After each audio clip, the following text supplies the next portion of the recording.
I think we are going live. Of course. Hey, y'all. Hey. Y'all looking at my plants in the background. These are my instructions for whenever I leave, I go out of town, my daughter can take care of my babies properly. So y'all wondering what that is. I'm looking at it. I'm like, oh, what is all that? These are my plants. I have tons of them. So just waiting a few minutes for a few more people to come on, and we're going to get started. I wanted to say welcome. Welcome to our live broadcast today. Today is an amazing day. I was looking forward to this for quite some time. Let me try to find myself on Facebook really quick.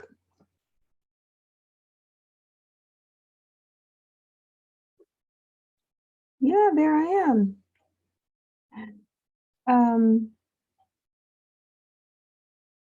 Let me put myself on Do Not Disturb. I gotta do all this, right? Because it just gets kind of crazy.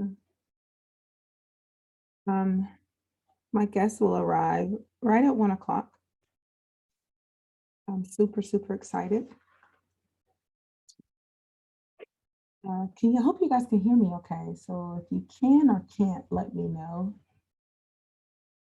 Today is September 18th. It is HIV, AIDS, and Aging Awareness Day.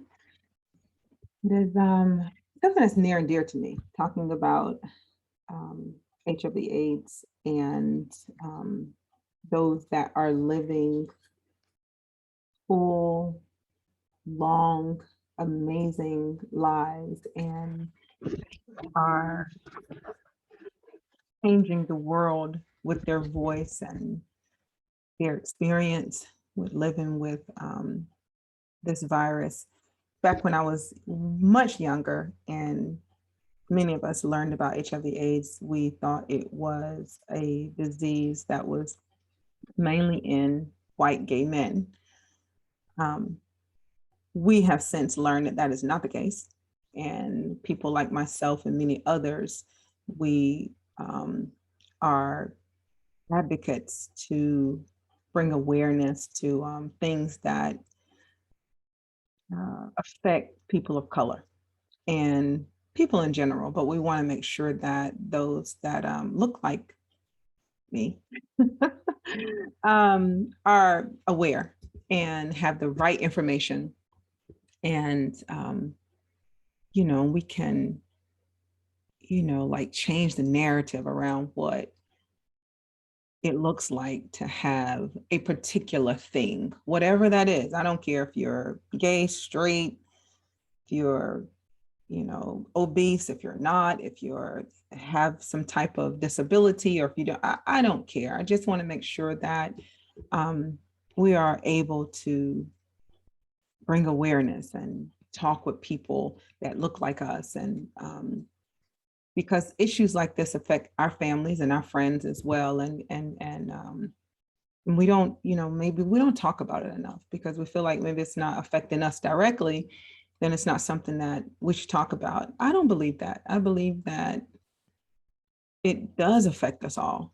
And when you educate one, you can educate an entire village, an entire generation, and maybe we can make a difference in that generation to come's life. And so if having a conversation will create that type of domino effect, then why not have it? So that brings me to today's guest, Miss Renee Burgess, Miss Renee Y. Burgess. She is very outspoken about HIV/AIDS. She tells her story. She's an author. She's very transparent. I love her energy. She's like the sister girl down the hall. I just absolutely love. I've watched her for quite some time, and I I just had to talk with her, to bring her to the platform. She's doing amazing work out there. She's talking to people that in a way that they can understand, and she's so real about this virus and this life that she has been living. And she has such a beautiful spirit. And so today we will be chatting it up. And I hope that, it offers you or someone that you may know um, a sense of there is life after being diagnosed. And, you know, today is a day, and it's a call to the attention about the growing numbers of people living with HIV and living full lives and and prevention and advocacy and all of those things. But I just hope that this conversation allows you to understand it a bit more. We're all human, and I want to humanize and not continue the stigma that surrounds those living with HIV. So without further ado, it's always weird to say that. Without further ado, let me bring in my guest. She is here. So I want to bring her in. Renee, are you there? Always weird to say that. Without further ado. Hey. Hi. How are you? I'm good. Look, let me say thank you so much for joining me. I think I did a horrible job trying to introduce you because I see all the amazing things that you do.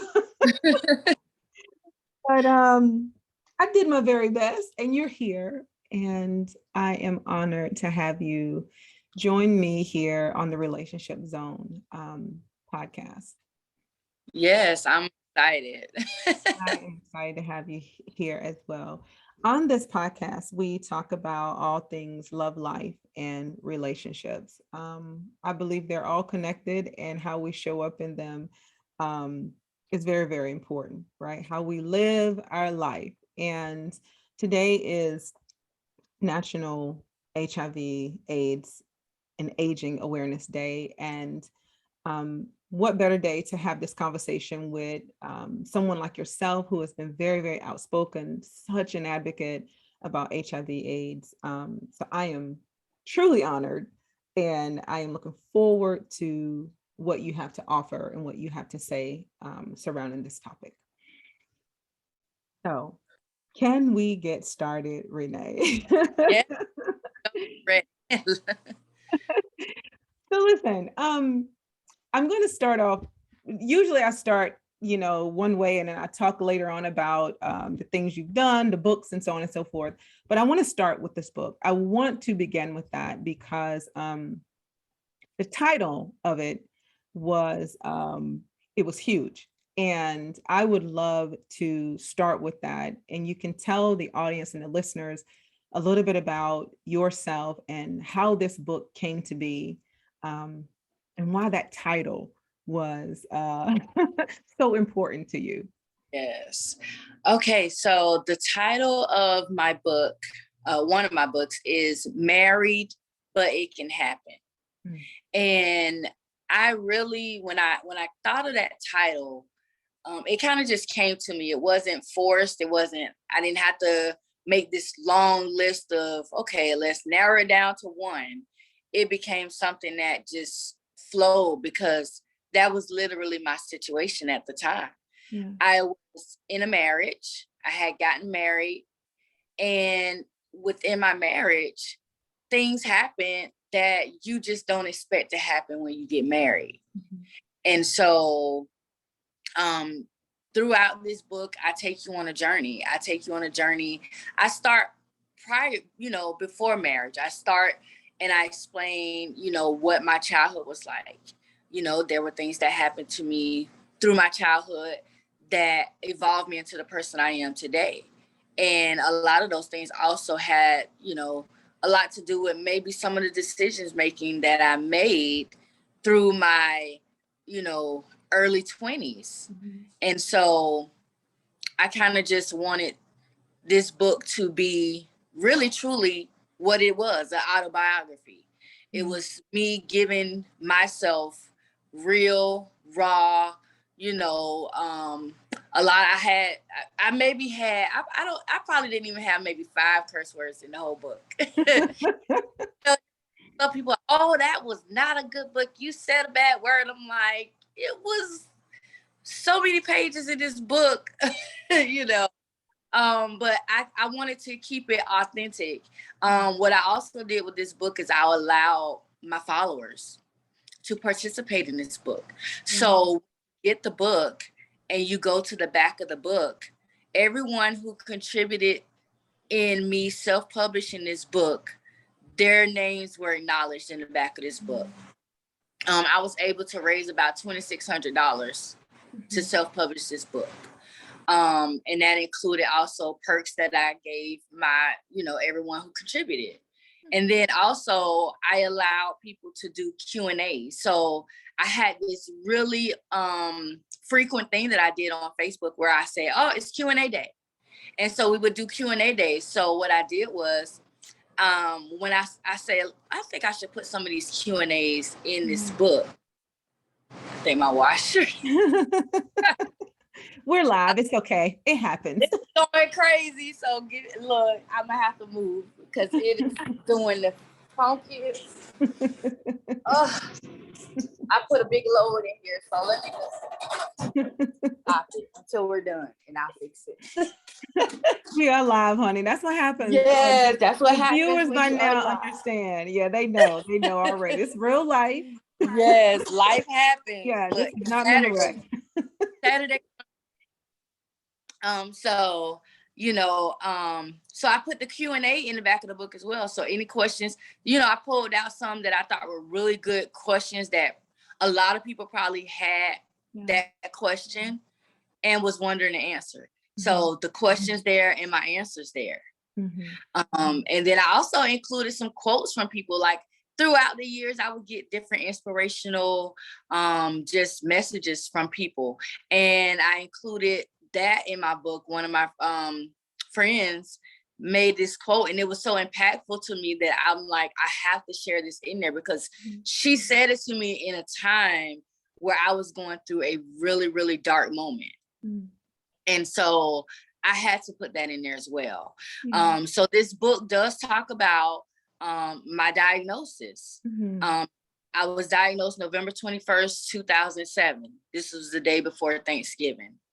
And this book takes you on that journey. It takes you through my thoughts, my feelings. It takes you, you know, I'm always known to be pretty kind of sarcastic. So you get a little bit of that in there as well. But it just takes you through this. It takes you on the opposite end of it, the post. What happens after I've gotten this diagnosis, after I've moved from that situation and I decide I want to move into new situations. So I take you on that journey. I take you on a journey, like it's crazy. Things that I went through. And when I look back, I'm like, man, did I really do that? Like, I really went through that. And I did. So yeah, the book is, again, it's Married, But It Can Happen. I can have physical copies. I just ordered some physical copies. It's also on Amazon. Pretty much if you put it in Google, it's gonna pop up with my name. And it's there. And yeah. So if you want me to go into detail, well, you know, I have a few more questions then. You know, that's pretty much the book in a nutshell. It takes you through that whole journey. Yeah. Okay. Well, you know, I love that you hit us with such a powerful title, right? It sparks a curiosity. What can happen, right? And then when we realize your diagnoses, your status, right? We realize, oh, wait a minute, this is what she's talking about. And I believe that there are other spouses out here that have dealt with this and unfortunately may deal with it. None of us are excluded or exempt. It could happen to any of us. And so I just want to kind of tackle a few things. You said that your diagnosis was in 2007, correct? And this Yes. is right during the holidays. I can only imagine how that experience was for you. Um, so I want to always be sensitive to that because that is huge. But I would like to know what led you to the diagnosis? Like what led you to even being curious to know or knowing that something was going on, if you don't mind? Okay, sure. So he and I actually got married August the 4th, 2007. So think about that. August, November, not that many months apart. Yeah. Um, we had known each other and had been friends since 2003.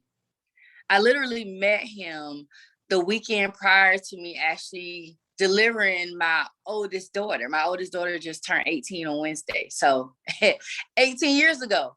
And so we met at a family gathering. At that point, his mom was like a family friend. She was dating or engaged to and getting ready to marry my mom's cousin. Wow. And so family friends. So we were just all having a Labor Day weekend type of deal. And we met.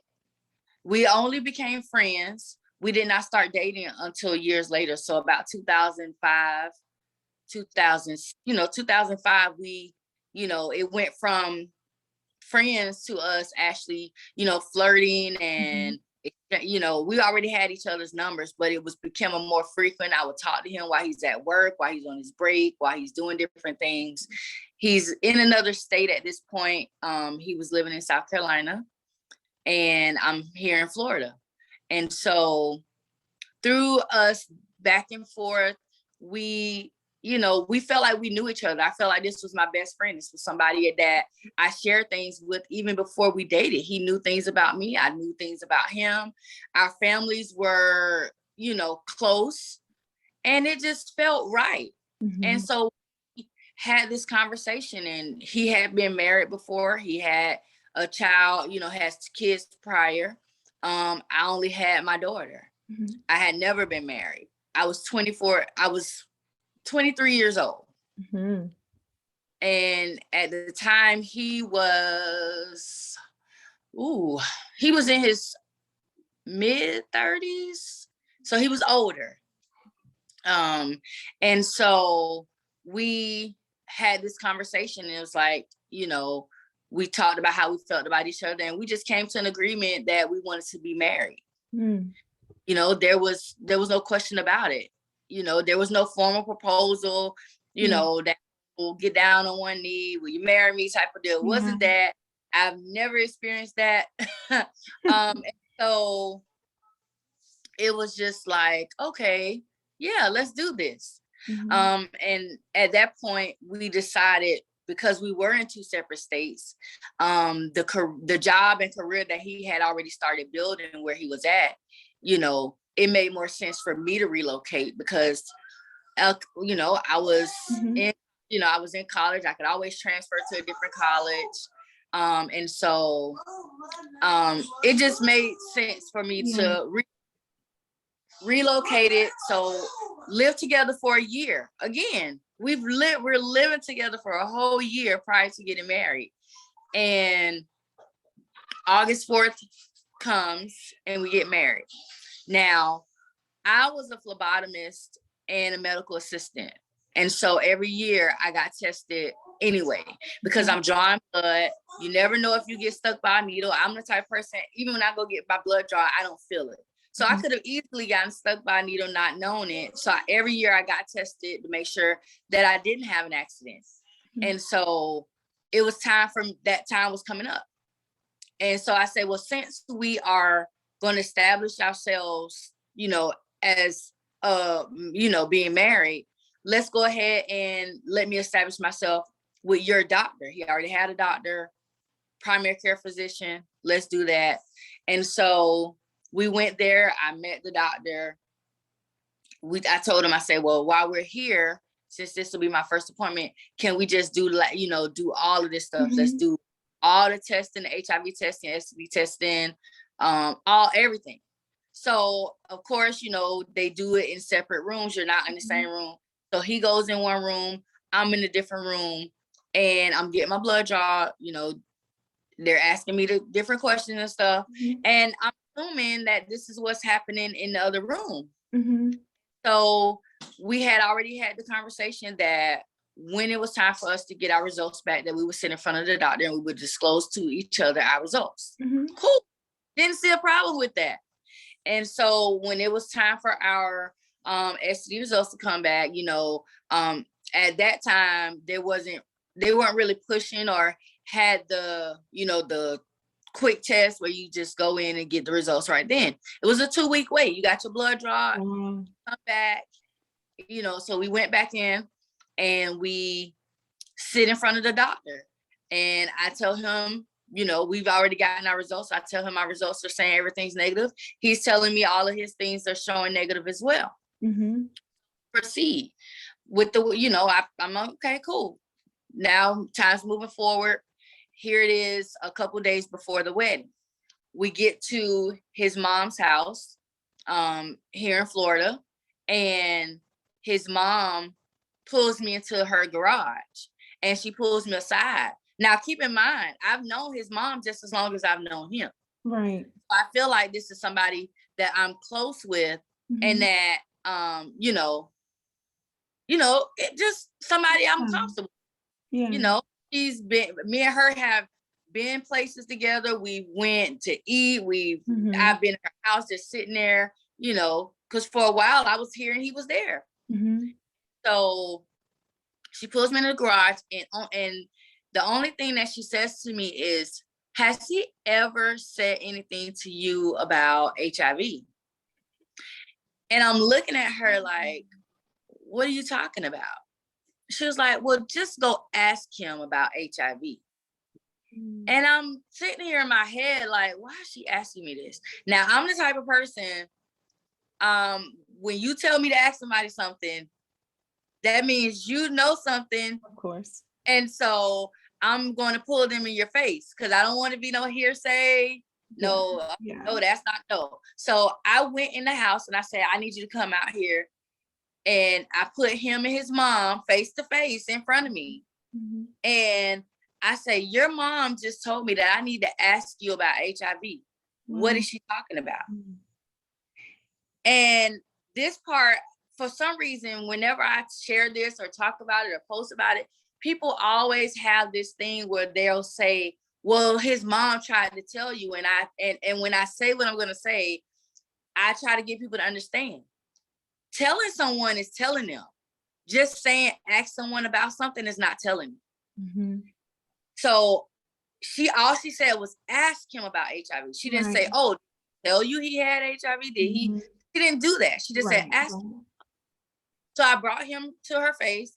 I said, your mom told me to ask you about HIV. What is she talking about?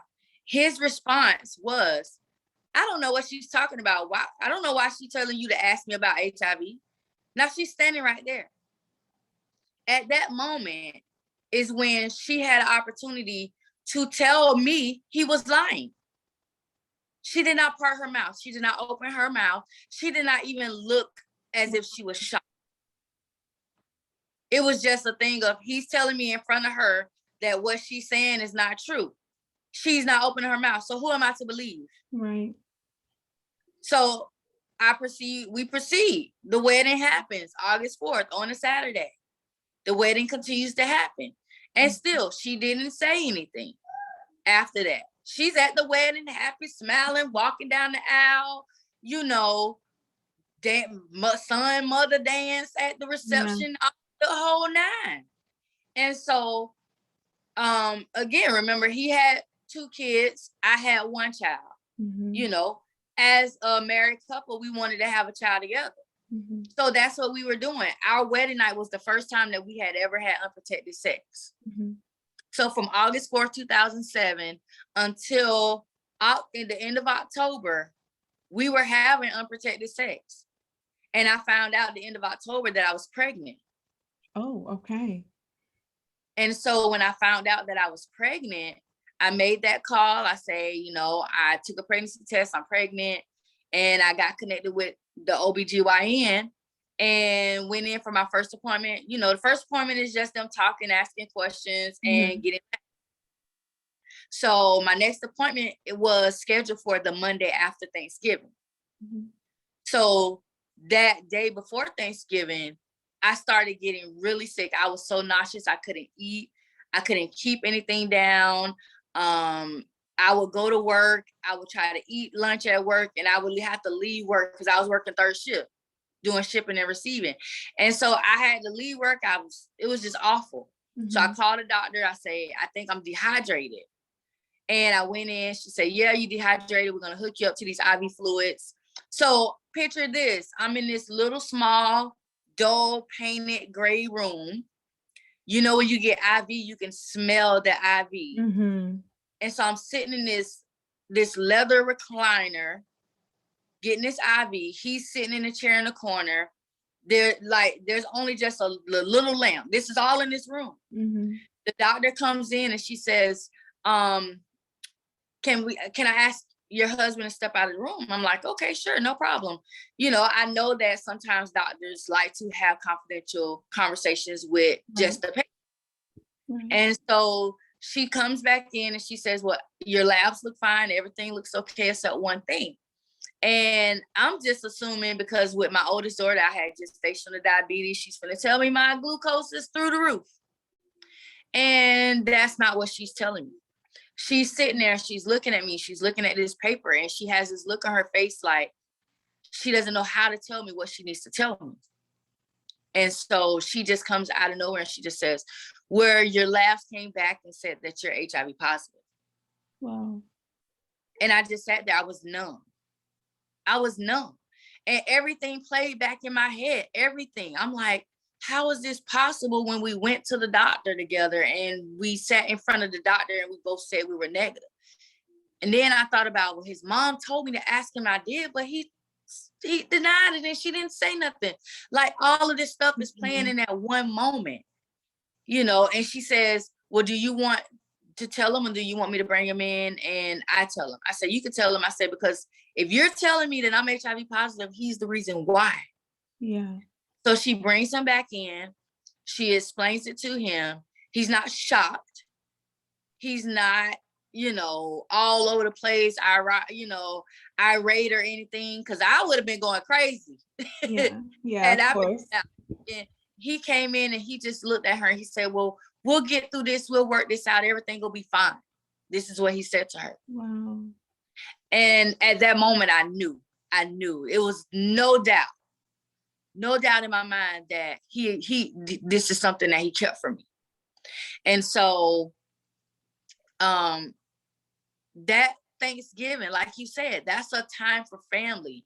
My mom and my aunt came to South Carolina to visit us for Thanksgiving. So they were there from that they got there that day and they were to leave that Sunday. So this is the first day they're there. When I left that doctor's office and we got in the car, the first thing he said to me was, don't tell anybody. Oh, okay. And when he said, don't tell anybody, I'm looking at him like, what do you mean don't tell anybody? But because I was so, you know, they had gave me nausea medicine in this IV and all this stuff, I was kind of out of it. So when we got home, my mom said, is everything okay? You know, he said whatever to her. I went straight to the room. I didn't talk to anybody. I stayed in the room the whole time. I only came out to eat and that was it. I had a full bathroom in my room. I didn't have to go out the room to do anything but go and eat. All my mom knew was I wasn't feeling good. She would come and say, you okay? Yeah. And I go back to sleep. I slept. Wow. And so this is going into December. I'm back to work. And I'm driving to work one night and it hit me. Now, I'm already educated on the virus, so I know that I'm not going to die. I know, you know, my life isn't over. I know these things already. But the reality of the fact, the deceit, it hit me. Yeah. It hit me like bricks. Like, how do you sleep in the bed next to somebody? How do you cook food for somebody?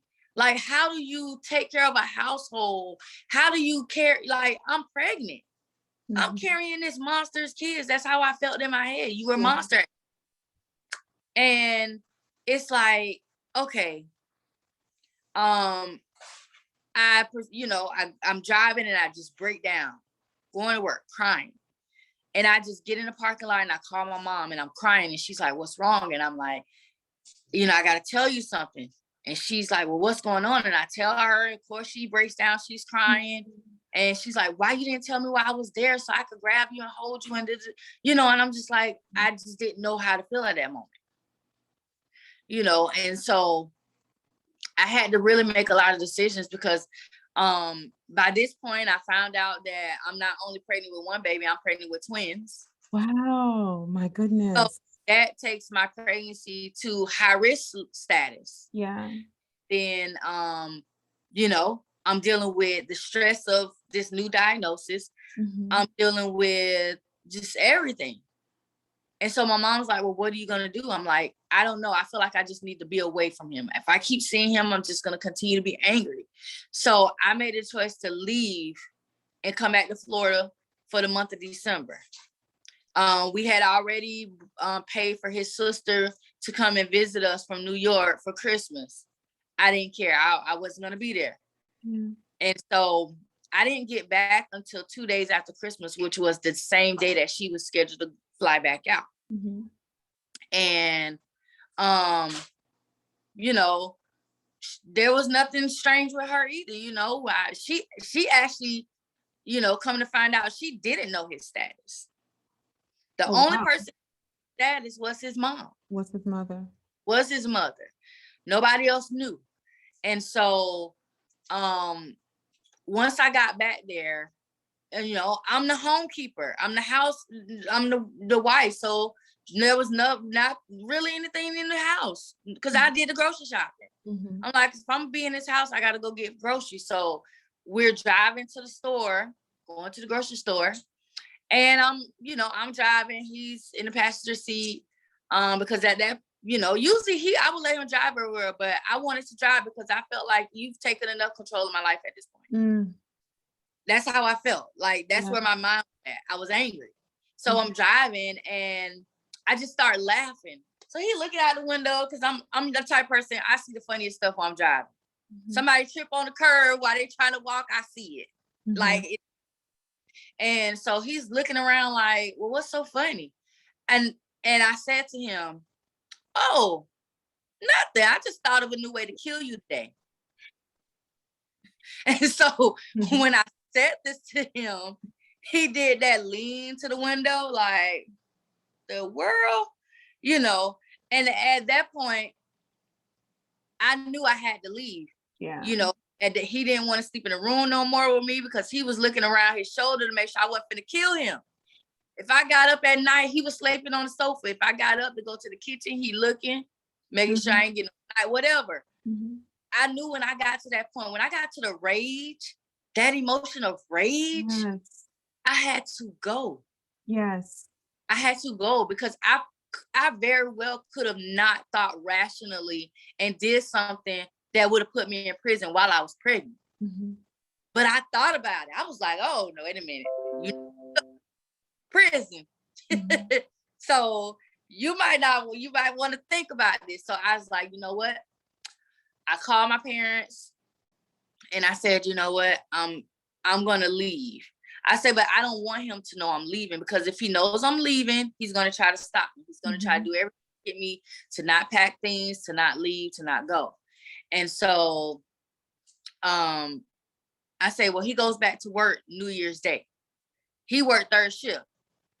And so he went back to work New Year's Day. I say, as soon as he leaves, I'm going to be making sure that I called one of my friends who I had known for years, but she lived there. We connected while I was there, called her and her son came and helped. I called a cousin who I had never met until I moved there. I called him, explained to both of them what happened. And I said, I really need you guys to come and help me. You know, at this point I'm pregnant. I can't really lift a lot of this stuff. And so they came and we packed everything that we could into my SUV. The big stuff that I couldn't put in there, my friend had her pickup truck. We took it to her house. She said, whenever you ready to come and get it, it's here. It'll be here. And so we got everything out. The next morning, I'm thinking when he gets home, walking the door, he's going to be like, well, what's going on? Where are you at? What's going on? You know, and I stayed at her house that night. She was like, you don't need to drive now. Wait till the morning and leave. I said, he's going to call my phone in the morning. He might know where I'm at, you know. And so he got home. My phone rung. First time I didn't answer it. He called back. I said, okay, I got to answer this because if I don't, he's just going to keep calling. So I'm prepared to hear him say, where are you at? What's going on? You come home. Where's all the stuff? He calls me because this is the thing. When I left with everything that I came into that marriage with. Wow. So when he called me, he asked me, why didn't I leave him something to cook with in the oven? Because guess what? It came with me, so it's going with me. You know how people, they always say, what's the pettiest thing you ever take up on a marriage? Yeah. I took the pots and the pans. I took the whole bedroom suit because my parents bought it. Whatever he had when I moved in is what I left him with. I was gracious enough to leave his clothes on trash bags on the floor and not just on the floor. Well, you were gracious enough not to harm him after. Right. That's the real grace that you granted him, was not, because this is a criminal offense. Yes. To be quite honest with you. So you were gracious enough not to hurt him and not to press charges at that time on him knowingly, you know, living this life with you and infecting you with HIV, knowing that his status was positive. Absolutely. So him not having a pot to cook, he should be thankful. Right. Yeah, but then that was my end result. You just said it. My end result was once I moved back to Florida and I saw an article on the news, well, you know, a news story where there was a homosexual couple. The older man had knowingly infected the younger man and was put in prison for it, for not disclosing. My aunt saw this. She called me and she was like, you need to look at the news. So I'm looking at the news and I'm seeing this happening. And I am calling the sheriff's office. I'm like, listen, I just saw this story on the news. Who do I need to talk to? Because this just happened to me. And go, both of y'all, kids. And I called them and they told me my steps. I had to file a police report, allow them to investigate. Once they were able to investigate, they will move from there. So I filed a police report with one of the officers that I knew.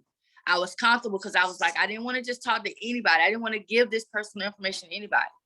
And so he came over to my house. He took the report and, you know, he, you know, turns it in. They investigate. Through their investigation, when they called me, they say, well, you have a solid case.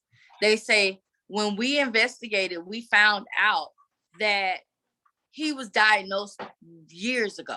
Wow. And they say, well, we need something that's going to be solid and that's going to stick. So on Valentine's Day, look, this is day of love. I'm supposed to be, you know, a happy Valentine's Day. So Valentine's Day, my gift to him was, because at this point he wants me to come home. They say, well, we need you to ask these questions and we didn't know the answers to them. If you can get him to answer these questions, he has no way of saying he wasn't guilty. And so they, you know, I gave them permission to record the conversation. I call him on three-way and I say to him, I say, well, you know, I got to go see the psychologist. The psychologist asked me these questions. I don't know the answers because you will never tell me. And see, at this point, because he was ready for me to come home and wanted me to come home, he's willing and ready to answer whatever I'm asking. So he answers the questions of when he was diagnosed, which was August 2002, the year before I met him. Why he didn't tell me. His reason for not telling me was because anybody he had ever told before me left, and he didn't want me to leave. You know, all these questions I asked him, he answered every single question. Once I was done, I hung the phone up. I said to the detective, I said, "You got it?" He said, "I got it." Wow. They issued a nationwide warrant for his arrest. South Carolina, Spartanburg County Sheriff's Office went to the home, because they literally called me. They say, do you know that he's home right now? Yes, he's at home because he works third shift, so he's home. You're gonna have to knock and bam a little hard because he probably sleep, but he's there. And they say, well, can you maybe give a call to see if you could wake him up? Because they had already went once. Yeah. So I called, he woke up. You know, I just made it like I wasn't calling for nothing. How you doing? How your day going? And once they knew he was up, they arrested him.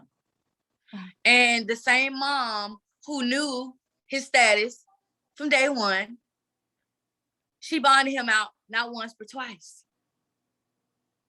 Because they arrested him for me, you know, and then once the story got public, because the story actually went nationwide in multiple states. My goodness. And so when it went public in Spartanburg, South Carolina, Greenville, that whole area, people saw that. People who he had been with. Who had a history with him. Wow. Yeah, he was at this job for 5 years. A huge manufacturing company in Greer, South Carolina. He was there for 5 years. So in those 5 years, he slept with multiple people. And one of my friends that worked there, she called me. She was like, "Girl, it's on the news." Like, she was like, "You got to see this. These people up here are going crazy." I was like, "What are you talking about?" She was like, "Girl, I had no idea that he had done slept with this many people up here, and that they done slept with people, and it's just, people is just going crazy." Yeah. One lady done passed out in the break room when she saw his face on TV. Like, it was so much stuff. And through that whole ordeal, once I found that, I said, you know what? Let me check these phone records. I just did, because at this point, I talked to his sister, the same sister who didn't know his status. So while she was there for Christmas, he took her to a woman's house who had a baby. So while we were married and together, he got someone pregnant. Her baby was born that December while I was gone. Wow. Not only did he take his sister to see the baby, one of my friends saw him with the lady and the baby at the doctor's office, because they went to the same place where she went. So she even had to call me and told me everything. It was like this whole domino effect of stuff. Wow. And so when I talked to his sister, she was like, "Well, he told me that you knew and that you was okay with it, and y'all was working through y'all marriage and this." And I was like, "I ain't know nothing. Nothing." I said, "I ain't know nothing." So at that point, I'm calling these numbers. If I don't know this number, I'm calling it. "Listen, do you know such and such? Because if you do, and you done been with him, had sex with him, go get tested. He's HIV positive, and I'm his wife, and he infected me, and you need to go and get checked." And I had people, going off on me. I had people thanking me because they didn't know he was married. I even talked to a man. Wow. You know that whole story about the down low stuff? Yeah. I know it very well. Listen, that's what I'm trying to tell you. Like, people don't understand. Like, darkness gonna always come to light. So once that happened, that domino effect, everything just started opening up and coming out. And I was just like, whoa. So through all that stress, through putting him, filing these charges, I'm pregnant with these twins. I'm high risk. At this point, I'm on bed rest. March 22nd, my water breaks. My babies are not due until July or August. Wow. So at 23 weeks and 6 days, I give birth. With the doctors telling me that I could possibly lose one or both. Yeah. Thankfully, they're still here.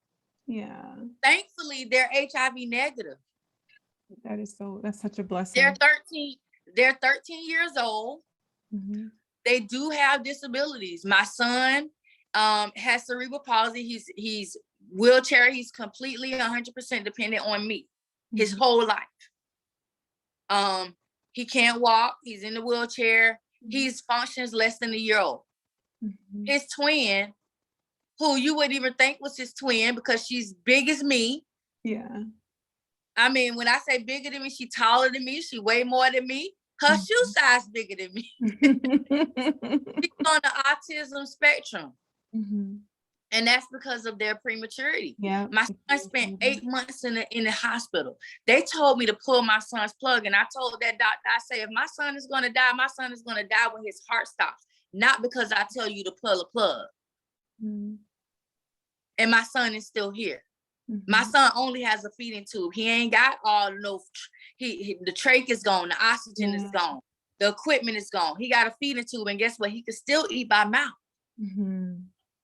You know, so it's like through all of the stuff that was supposed to tear me down, the stuff that was supposed to break me, and just, you know, I'm not supposed to be here right now. Right. I was ready to go when I was pregnant. Yeah. I was ready to take my own life when I was pregnant. I was like, it don't even make sense for me to be here or for these kids to even be here. Mm-hmm. Why? Mm-hmm. But I pushed through because of the messages like my friend Risa sent me and the stuff that, you know, when I did share my status, when I was asked in a support group to go stand and speak to a group of pregnant women and share my story because some of them were positive or in risky situations. Yeah.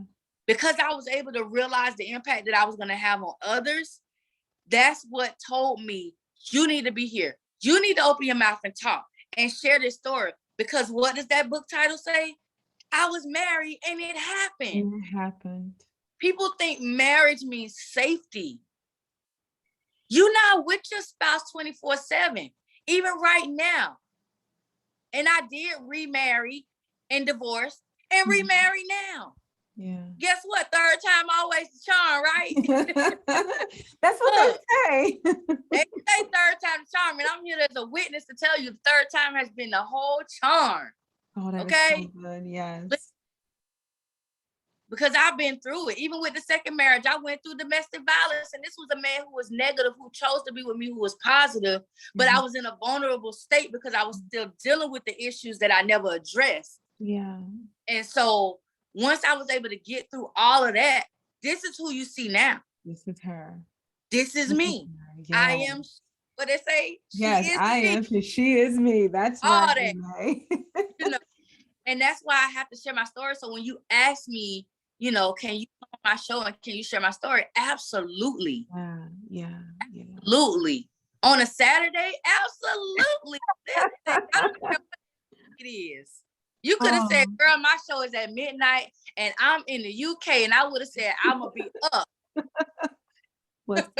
I mean, I'm thankful for this because I think those that are listening, one, the shock value is like, wow, she was married.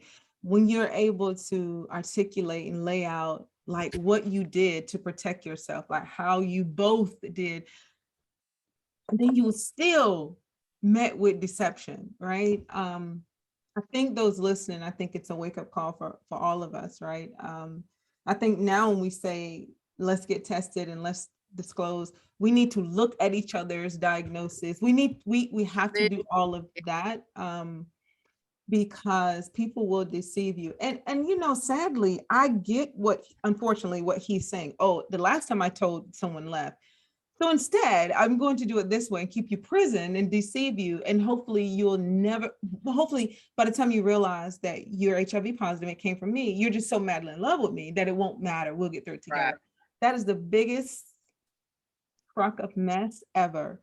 And people do that with all types of things. It's not just HIV, and HIV is not a small thing, but people do it often. And I think it's the worst. It doesn't give me choice at all. You're forcing my decision.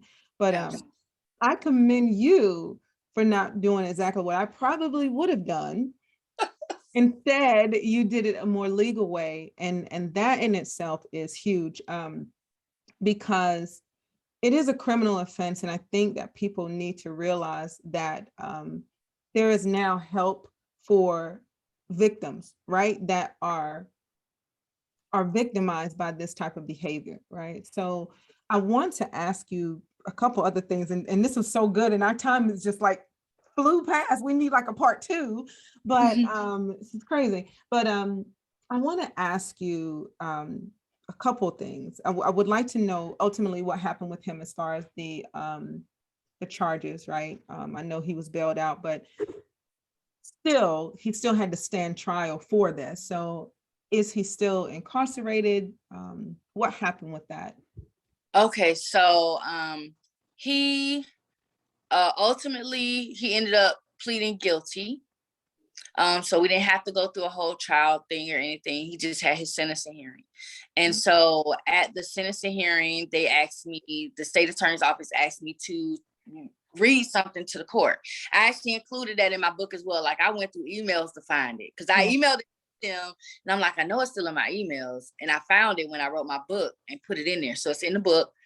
And so at the sentencing hearing, he, that's when everything, unfolded. Because at first he was trying to say, well, I didn't give it to her. How I know she didn't give it to me? And they said, well, we have you on recording. We have your diagnosis from 2002 before you met her, so he had no choice but to plead guilty. And then, so the judge asked him in the sentencing hearing, why didn't you tell her? And that's when he told the judge in front of me, and I'm standing at the podium. He's at the podium handcuffed. And he says, well, everybody I told before, they left me. And the judge looked at him and he said, well, guess what? You didn't tell her. She left you. And you're going to prison. Yeah.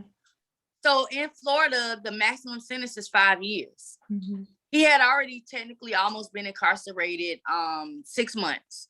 Mm-hmm. So they gave him 6 months served. And I tell anybody, and this is for anybody that's listening who may Google my name or, and to find out who he is. Yeah. I will never, ever tell anybody that he was a bad person. Right. He made bad choices. Yeah. This was a man who really was not a bad man. Right. It was a situation where he was put in a situation where he didn't know how to deal with it. So dealing with it was not telling anybody. Mm-hmm. And choosing to not tell me or whoever else. Yeah. And basically taking one lie and another lie, and it just, domino effecting. Mm-hmm. Yeah. But it was just the thing of, you didn't tell me. But by him being the type of person he is, I knew that he would get, good behavior time. So he got 6 months of good behavior. So he ended up only serving 4 years. So what was it? March 2012, he was released. Mm-hmm. Because other people had filed charges as well. But they didn't pursue it. But you know how states are. If they see something sitting there, they're going to pick it up and they can carry it whether you want to or not. Yeah. And so another case was picked up, and instead of them putting him back in jail, they just gave him 2 years probation. Mm-hmm. So he served 2 years probation for that. And I think that was only because she did not test positive. She tested negative. I know who she was because her and I spoke before. Mm-hmm. And so, that whole situation added to that. Right now he's out. He's in Greenville, South Carolina. He's working. Mm-hmm. He is, not by choice, but by force, taking care of his children. Mm-hmm. And he's never seen them ever. Wow. Only pictures. And his mom lives here in Jacksonville, Florida. And when he visits her, she's never seen them either, other than picture, or maybe once or twice out somewhere. That's it. Right. So I'm sorry, say it again. I was saying, so he's not incarcerated now. Not incarcerated anymore. I can only hope that there's a lesson that he learned in speaking his truth and running the risk of people leaving, and that be okay, because there's someone for everyone. But to deceive someone and to change their life forever, Right. because you're selfish, right? Just isn't right. It just, Right. there's no, and unfortunately, like when we do the studies, these stories are out there. There's a lot of these stories out there, and it's sad. The good thing about this is you're still here. And this was a diagnosis that I think is now 18, 19 years old. Oh no, not that far. Okay, how old is it? This year be 14 Okay, years. so 14 years Yeah. old. And there are many people of age that are living with HIV/AIDS status, and they are still fighting the good fight, right? They're living a Yeah. full life. As I shared earlier, you can share your age if you choose, but I would believe that in your experience and in your journey, with all the amazing support groups that are out here, you've probably met a lot of aging individuals that are living with HIV/AIDS, and they are living full lives. And that is what today is about. Ultimately, is how do you live with this, right? You have overcome so much, and even in our comment box, people are talking about how strong you are and things of that nature. Your will is amazing, right? Because, like I just said, you, you didn't take the route I probably would have taken. so, so, so, Almost. but you are a super woman as it, when it comes to this. And I just absolutely appreciate your authenticity and transparency in talking about this, but being a pillar of strength for people that are looking at their life saying, how am I going to do this? How am I going to survive? How am I going to live? I don't want to live. I don't want to be here. I don't like it here right now. Why me? When they're saying all those things, here you are making changes, you're creating change, you're impacting, you're speaking, you're saving lives with your story. And so I thank you for that. 100%. Absolutely respect you for doing that. And I think it's super bold and courageous, but I would like to give you a moment just to kind of maybe talk to those that are on the same path, on the same journey, and they're struggling, every single day, having to take the different anti retroviral medications and all these other things. And they just feel like giving up. So if you could just take a few minutes just to speak to those people that are listening to us today. Okay, yes. So my age. um, I turned 38 years old in April. So I'm 38. When I was diagnosed, like I said, I was 24 when I was diagnosed. Mm-hmm. And so for the first 10 years of my diagnosis, I ate, slept, and breathed HIV awareness. That's what I did for 10 years. I was LadyByrd. Yeah. I didn't know Renee anymore. Renee was gone. So that's why I say who you see now is Renee. Yeah. I found who Renee is. And so through those years, even though I was pouring out to so many people, I was still dealing with so much. I went through a year and a half of nonstop drinking. Mm-hmm. Like, yeah, literally, the bottle was next to my bed. It didn't go in the kitchen or the refrigerator. It stayed right next to my nightstand. Mm-hmm. And I had to just one day wake up and say, you know what? I can't do that. If I'm trying to educate other people and I'm trying to pour into other people, I have to stop. Yeah. I went through about 2 years of not taking any medication. Mm-hmm. Like those antiretrovirals you talking about, I ain't popped one for 2 years. Yeah. Because I was in such a deep depression and still trying to help people, trying to motivate other people. And while I'm telling them what they need to do, I'm not doing it. I ain't practicing what I'm preaching. And so, it took me being scared when I went to the doctor, when I finally decided I wanted to do what I needed to do. When I went to that doctor, I was expecting that doctor to tell me I had an AIDS diagnosis because for 2 whole years, I wasn't taking that medicine. Yeah. When that doctor told me that my viral load was only 3,000 and it wasn't in the millions or in the triple or double thousands, I was like, whoa, let me pop this medicine now. Yeah. because I could have easily gotten an AIDS diagnosis. Mm-hmm. And so, you know, I tell people now, life is not over. It's not. There are so many advances right now in 2021, so many one pill regimens. When I first got diagnosis, I had to take 4 pills. Mm-hmm. One that dissolved as soon as I put it in my mouth if I didn't hurry up and swallow it. One that if I took too long to swallow it, it burst open in my mouth. Mm-hmm. And the other 2 was just like horse pills. Mm-hmm. They was huge. So it was like I went from 4 pills, now I take 2. Mm-hmm. And the only reason I take 2 is because of that moment I had of non-compliance and building resistance. So I can't take any one-day pills. Mm-hmm. But I have 2 that I take once a day. If you get diagnosed, life is not over. You can still have kids. This kid right here that keeps sneaking into the view, she's 7. Wow. I've been diagnosed for 14 years. You hear that? She's 7. Yeah. So you can have children after your diagnosis. You can have love after your diagnosis. You can have whatever you want. The sky is still limitless for you to reach and grab whatever it is you want out of life. I just recently had to talk to a mom whose daughter was devastated at 18 years old that she got diagnosed her first time ever having sex with a man, and she drove her car into a brick wall. Thankfully, she is fine, and thankfully, she's wanting to talk to me. But it's situations like that that are happening in 2021 that continues and pushes me to do what I'm doing, because the education still needs to be put out there. People are still uneducated about this virus, and it's almost 40 years. Yep.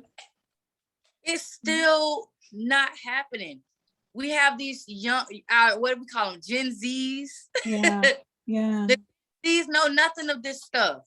Mm-hmm. They don't. They're not being educated. Schools do not even want advocates to come into the schools to educate on it. Mm-hmm. You know, so we have to take it upon ourselves as parents, as aunts, uncles. If you have a youth in your life, a young adult in your life that you can grasp onto and educate, do it. Wow. Yes. Reach out to them, and not just about health, everything, things that you know that is going to help them in life. Do that. My daughter just turned 18 years old, and when the night before she turned 18, I was like, girl, did I leave something out? This is my first 18-year-old. This is my first adult child. So I'm like, look, did I forget something? Did I leave something out? Yeah. You know about this, right? Okay, look, for the life of me, she can't, for some reason, she cannot keep up with her driver's license. But hey, she ain't got no car, so I'm not all that, look. But like, girl, that's the one thing you need to keep up with. So I guess that's where I felt. Right. She know all about STI, STDs. Like she just don't know how to keep up with driver's license. It's okay. She would go with me when I would go speak, so she knows this, so she can sit here and educate you on it herself. Yeah. You know, but yeah, just you know, have an open mind with everything, and also be mindful. Stigma is all around. Stigma is a word that is everywhere. Mm-hmm. You don't know that you're stigmatizing sometimes. Mm-hmm. You know, just be mindful. You never know who around you could be HIV positive. Yes. You never know. 1 in 4 people are HIV positive. Mm-hmm. So when you go into a large room or you go in the grocery store one day, just walk and count. 1, 2, 3, 4. 1, 2, 3, 4. 1, 2, 3, 4. Every 4th person potentially could be HIV positive. Right. That's how common it is. You know, and so you just want to really be mindful about that and just keep the education alive. Mm-hmm. Just really do. That's my goal. That's what I'm doing. Like I say, I took a break because I had to find Renee. Now that I found Renee, Renee has got her feet down to the ground and we're running with this thing. Yeah. You know. Well, Renee, I think it's wonderful what you're doing. The reason why this is near and dear to me is simply because I worked with HIV/AIDS patients. I hate to say patients, they were clients in a previous position, and they were living their life to the fullest. And I had an opportunity to see some in hospice and to see others living lives. And we are still connected to this day. But also I have a few people near and dear to me that has the status. And I grew, it's something you just said, you mentioned how a particular generation, which is the most recent, which is kind of where my daughter generation falls, they aren't really inundated with the HIV conversation like I was when I was growing up, right? When I was growing up in my teens, HIV was something we talked about because it was kind of a new disease and it was scary and it was constant. We were reminded about it all the time. And my first experience back then was a very close friend who was gay, and he had been diagnosed way back when. And here it is, 30 some years later, he still lives a very full, robust life. And so my experience and why this is close to me is because it's always been close to me. I grew with it. I grew understanding it and knowing and seeing people live. I've seen both sides of it. And so I think it's so important that we talk about things like this. And it takes courage because there is stigma. And when people hear you have the virus, it's like they believe if you breathe, then suddenly they may have it. It's just ridiculous sometimes. So I'm very, very mindful of how I show up. I said that in the beginning. I'm still saying the same thing, because it could be any of us. It could be any of us. And we wouldn't want to be stigmatized because we're still who we are. Right. Regardless of what we may carry, we're still who we are. So I thank you for sharing this space with me, and to the viewers that are watching. I just hope that you all got something from this, and I hope that you move with compassion and empathy towards people, and keep in mind that regardless whether you're in a in love or a steady relationship or marriage, something that's supposed to be monogamous, it does not automatically protect you from contracting HIV. And see that paper, that like see the paper. That's my biggest, like, if I had to ever say I regretted anything in life, it would be that I did not ask to see that paper, because this situation also taught me, it truly taught me HIPAA law and Privacy Act. Yes. So you guys really want to think about that HIPAA law and Privacy Act. If you're married, if your spouse does not put your name down on the medical records at the doctor's office to say that you can get this information, the doctor never has to tell you anything. Wow. And that's what happened with me. Remember I said he was in that other room? Mm-hmm. In that other room, and the doctor was telling him that, you need to tell her. Mm-hmm. Sorry. It's okay. The doctor was saying, you need to tell her. Mm-hmm. And he's telling the doctor he's going to tell me, so the doctor was going to tell me, and the doctor say, well, either you tell her or you want me to tell her. So he assured the doctor that he would tell me, but he never told me. And so through the investigation, once the detective talked to the doctor told him, they say, with these laws, I could not say anything to her. And he told him, he said, but I wanted to say something. He said it was either me losing my license and my practice, or, telling her this, or just not telling her, and and trusting my patient. He trusted his patient. This was, so that's why I say now, see that paper, and don't see the paper at home. See the paper right there in the office. Photocopies can happen too. It's just so much. I just be like, oh my gosh. It's so many ways that people can be deceitful. Yeah. But that's why I tell people, know your status. Yeah. Know your status. Don't go by anybody else's status, because you have couples that say, oh, my husband went and got tested, so he good, so I'm good. No, you go get tested just like he did. so that you know you both are good. Yeah. Wow.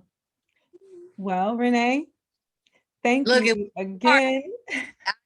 at I feel like we need to do a part 2. There's so much. For those of you that are watching, please share this video, share this live, put it out there. I'm going to post it up on YouTube later on tonight.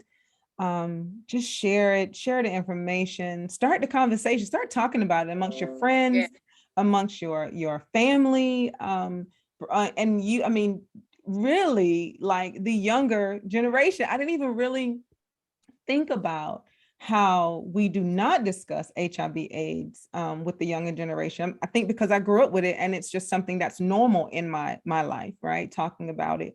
So for the younger people, make sure you guys, if y'all got young folks in your life, make sure you talk about this. I mean, stop them and get their attention and really talk about it. And Renee, thank you so much. If you could tell us like how we can support you, where we can find your book, how people can follow you, please take a moment and do that right now. Yeah, so I'm pretty much LadyByrd everywhere. So on Facebook, my name is LadyByrd, LadyByrd. So the bird has a Y instead of an I. I am LadyByrd on YouTube. On Instagram, I am LadyByrd Official. What else do I have? I also do a weekly show. There's an app called the Speak Easy app. I think if you go in the App Store now, it says Speak Easy Live. I'm on this app as well as Renee Burgess. I do a weekly show every Thursday where I just talk about different topics. I might talk about, HIV, how it relates to co-infections, HIV and pregnancy is one I recently did. We just pick different topics. Every week I pick a topic and we discuss it. If you go on the Clubhouse app, I'm on Clubhouse as LadyByrd, or you can search Renee Burgess. I'm getting ready to start October 6th. I'll be starting What's the Word, LadyByrd on Facebook. I love that. Yeah, What's the Word, LadyByrd, on Facebook. And it's really what I'm trying to do is I'm trying to show people how to establish healthy habits in regards to whether it's meditating, whether it's doing like the 21 days of abundance, 30 days of happiness, tips for creating peaceful moments, just different things like that. I'm trying to incorporate that into what I do amongst other things. And so I'm going to start doing that October the 6th. Let's see. Typically, if I go live and do things on Facebook, I also share it to my Instagram and to YouTube. So those are all my places. You can find me all of those places. I have a website. It's on my LadyByrd page. Okay.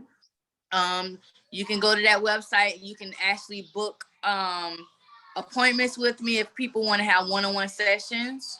And then as well, you can find the link to the book. Okay. Link to the books is on there. The books are only $15. That includes tax and shipping. Just $15 out the door. I personalize it with your name. I leave you a nice message thanking you for your support, and I ship it out to you.